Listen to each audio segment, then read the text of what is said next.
О Владиславе Ардзенбе здесь вспоминали с особой теплотой. Только ему были посвящены все стихи, воспоминания, слова благодарности. Со сцены звучали абхазские песни.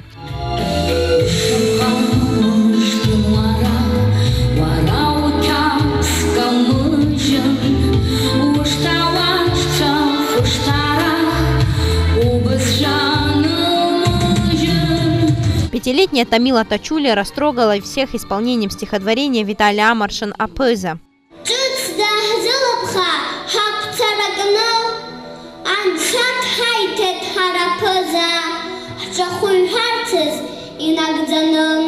В погрануправлении СГБ Абхазии это первое столь масштабное мероприятие, посвященное памяти первого президента Абхазии. Его организатор, офицер Мадина Ашуба, естественно, волнуется. Конечно, очень обидно, что он так рано ушел, наверное, не сделав всего того, что он хотел и пытался сделать.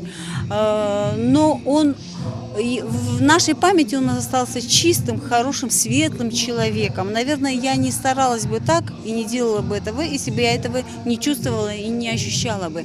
И я считаю, что сегодняшний наш вечер носит очень такой, знаете, большой такой воспитательный характер. На вечер памяти были приглашены учащиеся близлежащих школ. Ребята говорят, что подобные встречи проводятся не так часто. И сегодняшнее мероприятие для них особенно важно. Он был гордым, он был красивым, он был хорошим, умным, образованным.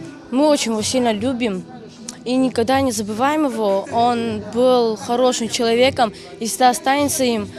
Я горжусь, что он был нашим первым президентом. Школьники слушали с большим интересом. Самое приятное, что дети многое знают о первом президенте. И в школе, и дома им часто рассказывают, кем для абхазского народа был Владислав Ардзенбе. Владислав Григорьевич Ардзенбе для нашей семьи это большой человек. Его очень уважают в моей семье, и с детства родители говорили о нем. Я его сам не помню, но плохо помню, так как когда я родился, он только уже заканчивался его срок как президента. И как президента я его плохо помню, но как я о нем слышал, как о хорошем человеке, который многое сделал для своего государства. Финансовую поддержку мероприятию оказал Аквафон. Сотрудники компании считают, что таким образом они смогут вновь рассказать подрастающему поколению о Владиславе Григорьевиче Ардзенбе. Сария Смыр, Саида Гухава, Абхазское телевидение.